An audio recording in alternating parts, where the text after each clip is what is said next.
नमस्कार साथियों, KKC PG college YouTube channel पर आपका स्वागत है। मैं हबीब खान, हिंदी साहित्य व्याख्याता, और आपके सामने आज एक टॉपिक लेकर आए काव्य शास्त्र से संबंधित है और उसके अंदर है काव्य गुण। तो काव्य गुण की आज हम चर्चा करेंगे। तो सबसे पहले तो हमें यह जानना है कि काव्य गुण होते क्या है। दोस्तों, काव्य गुण का शाब्दिक अर्थ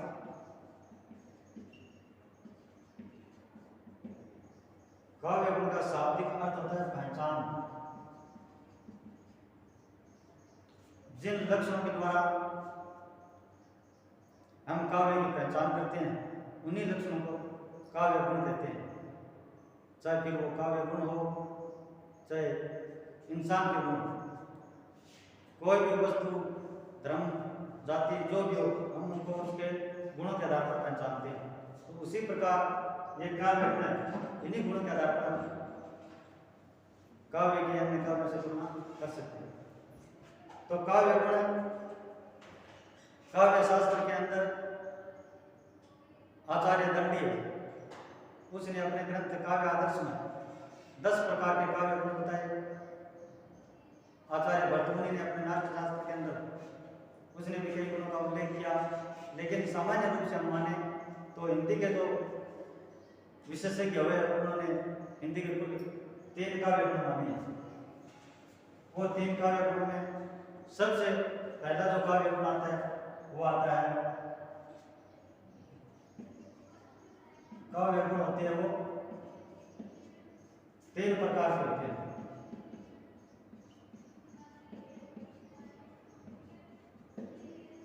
और पहला काव्य गुण है वो है ओज गुण। नंबर 2 जो काव्य गुण होता है वो होता है माधुर्य गुण। और नंबर 3 होता है प्रसाद गुण। तो दोस्तों, आज हम सबसे पहले चर्चा करेंगे ओज गुण के बारे में। तो ओज गुण को आप ध्यान से देखें, अच्छी तरह समझें। ये चीजें BA first year, second year, BA final और जो प्रतियोगी परीक्षाओं की तैयारी कर रहे हैं, चाहे सेकंड ग्रेड हो, चाहे फर्स्ट ग्रेड हो, नेट हो, चाहे पीएचडी हो, उन सब के लिए काम की चीजें हैं। तो काव्य गुण के अंदर सबसे पहले आता है वो है ओज गुण। दोस्तों, ओज गुण किसे कहते हैं? ऐसी काव्य रचना जिनको पढ़कर या सुनकर हमारा मन उत्साह से या जोश से भर जाए, तो वहां पर ये ओज गुण होता है। हम जितनी देशभक्ति जो रचनाएं देखते हैं, पढ़ते हैं, सुनते हैं, वो सारी की सारी इस ओज गुण से संपन्न होती है। तो ओज गुण की परिभाषा अगर ढंग से समझे तो ऐसी काव्य रचना जिनको पढ़कर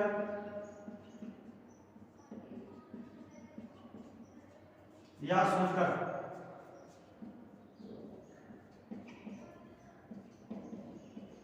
पाठक या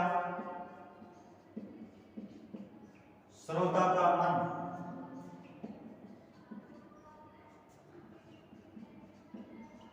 उत्साह से या जोश से भर जाए,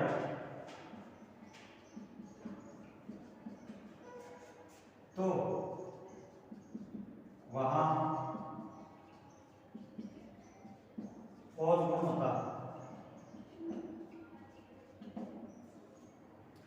साथियों, सन 1857 के स्वतंत्रता संग्राम के समय इसी ओज गुण ने साहित्य के अंदर अपनी महत्वपूर्ण भूमिका निभाई थी और इसी गुण के बल पर हमें स्वतंत्रता मिली थी। जितने भी हिंदुस्तान साहित्यकार थे, कवि थे, रचनाकार थे, उन्होंने अपनी ओज गुण रचनाओं द्वारा लोगों को जागृत किया, देश के स्वाभिमान के प्रति जागरूक किया तब जाकर के हमें जो आज़ादी मिली, जिसका सुख आज हम भोग रहे हैं, वो ऐसी ओजगुण की देन है। इससे पहले चाहे हल्दी घाटी का युद्ध हो, चाहे खानवा का युद्ध हो, चाहे त्राइन का प्रथम युद्ध हो, चाहे द्वितीय का युद्ध हो, उन सभी युद्धों के अंदर हमारे यहाँ के जो शासक थे, उनके जो दरबारी कवि थे, उन्होंने जो ओजपूर्ण रचनाएं लिख करके यहाँ की जनता को जागरूक किया था। आपको याद है सन 1903 के अंदर केसरी सिंह बारठ ने हमारे यहाँ का जो शासक था राजस्थान का फतेह सिंह, उसको लॉर्ड कर्जन के दिल्ली दरबार में जाने से रोका था और उसने चेतावनी राजू दिया, जिसमें कुल 13 स्वर लिख करके वो राजा को अपनी ओर आकर्षित किया था। और तब महाराणा फतेह सिंह समझ गए थे कि मुझे दिल्ली दरबार में नहीं जाना चाहिए, और केसरी सिंह बारठ ने इस प्रकार 13 स्वरों के माध्यम से उनको रोक लिया था। तो वो थी ओजपूर्ण रचना। उसके बाद में और भी जितने वीर काव्य से संपन्न रचनाएं लिखी गई, वो सारी की सारी हमारे साहित्य में देखने को मिलती है। दोस्तों, ये ओजगुण होता है, इसके अंदर जितनी भी जो रचनाएं लिखी जाती है वो सारी की सारी वीरस्य से परिपूर्ण होती है। वहाँ वीरस होगा और गौड़ी रीति होगी। ये ओजगुण जो रचना होती है, इसके अंदर क्या होता है, कौन कौन से वर्ण आते हैं, वो सारा आपको अच्छी तरह समझना। दोस्तों, ओजगुण से संपन्न जो रचना होगी, उनके अंदर क्या होगा, एक तो संयुक्त वर्ण, संयुक्त वर्णों की क्या होगी, भरमार होगी। ओजगुण से संपन्न जो रचना होगी उसमें संयुक्त वर्णों की भरमार होगी। संयुक्त वर्ण में कौन कौन से आएंगे, जैसे क्ष, त्र, ज्ञ, या द्वित्व वर्ण आएंगे, जैसे इस तरह,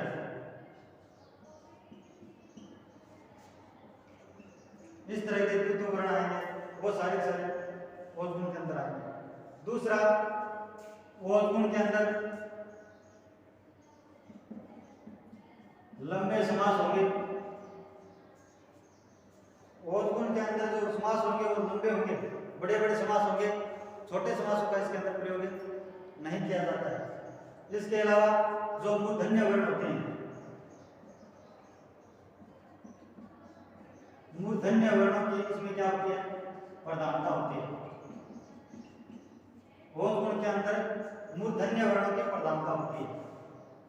मूर्धन्य वर्ण कौन कौन से, जैसे ट, ठ, ड, ढ आदि, इनकी प्रधानता होती है ओजगुण के अंदर।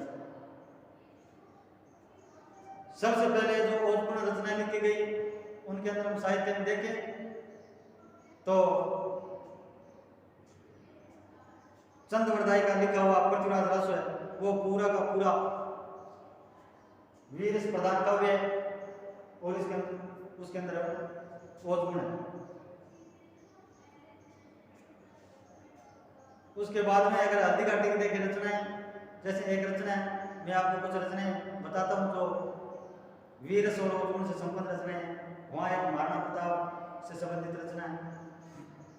उसमें क्या कहा गया कि हरे घास हरी रोटी ही जद मन मिलाओ ले बाजो, नाना सो अमरी होची की पड़ो में राणा सोए कुछ जागो, हूँ लड़ो घड़ो हूँ सोए घड़ो में वाड़ी मान बचावन ने, मैं पास न राखी बेजारी बेजारो गुण भावण ने, जद याद करूं मैं हल्दी घाटी नैना में पुत्रावे सुख करो साथी चेत करो सुती हुक जगावन ने, पण आज बिलक तो देखूं हूँ मैं राजकुमार ने रोटी ने, मैं छात्र धर्म ने भूलूं ही गवाणी छोटी ने, आज सोच हुई दो टूक तड़कर राणा री भीम मजर छाती, आंखों में आंसू भर बोले हुली को अकबर ने पाती, राणा रो कागज बांध हुई अकबर रो सपनो साचो, मन बांध बांध के फिर बाचो, बस दूत इशारो पा बाजो पीतल ने तुरंत बुलावन ने, किरणारो पीतल आप जो अकबर रो भरम मिटावन ने, मैं आज सुनी नंदारियो सहेला रे सागे सोवेलो, मैं आज सुनी सूरज रो बादल री ओटे कोवेलो, पीतल आकर पड़ता ही राणा री आंखा धिकार होने उन्नार कायल के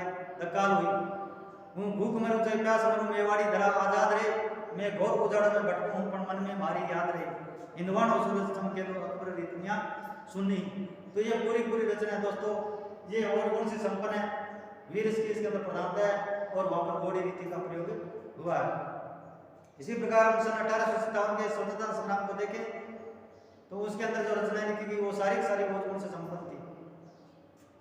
उसमें जो सुभद्रा कुमारी चौहान की रचना है झांसी की रानी, चमक उठी सन 57 में वह तलवार पुरानी थी, बुंदेली हर बोल के मुंह में सुनी हमने कहानी थी, खूब लड़ी मर्दानी वह तो झांसी वाली रानी थी। नाना के संग पढ़ती थी वह नाना के संग खेली थी, बच्चे ढाल कृपाण कटारी यही उसकी सहेली थी। तो ये सारी रचनाएं दोस्तों और गुण से संपन्न है। इसके अलावा और भी कई रचनाएं हम देखें तो ये और गुण होता है, ये कौन कौन से रसम होता है।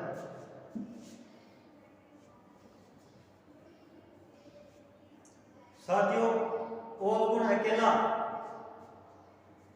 वीर रस में ही नहीं होता बल्कि भयानक रस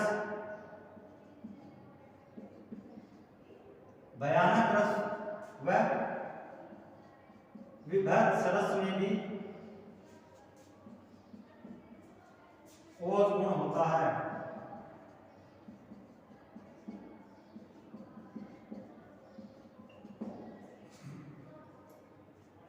समझ में आ गया?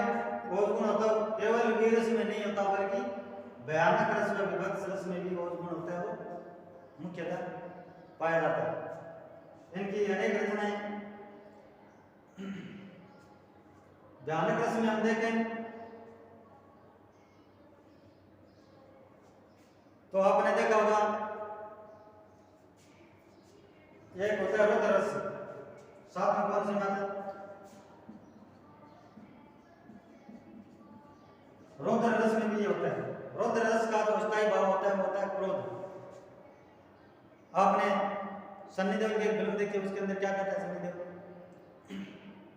कि लाशें बचा दूंगा लाशें, वहां पर उसको क्रोध आता है। तो वहां पर रस कौन सा हो गया? रौद्र रस है। जहां पर भी क्रोध आएगा वहां पर रस रौद्र होता है, लेकिन गुण की प्रधानता वहां पर ओज गुण की होगी। तो साथियों ये था हमारा ओज गुण, जो मैं आशा करता हूं कि आपको अच्छी तरह समझ में आया होगा। और अगर आपके समझ में आए तो आप ज़्यादा से ज़्यादा इस वीडियो को लाइक करें, शेयर करें, सब्सक्राइब करें और बेल आइकन के बटन को आप दबाना न भूलें, ताकि हर हमारा आने वाला वीडियो आप तक अपलोड होता रहे।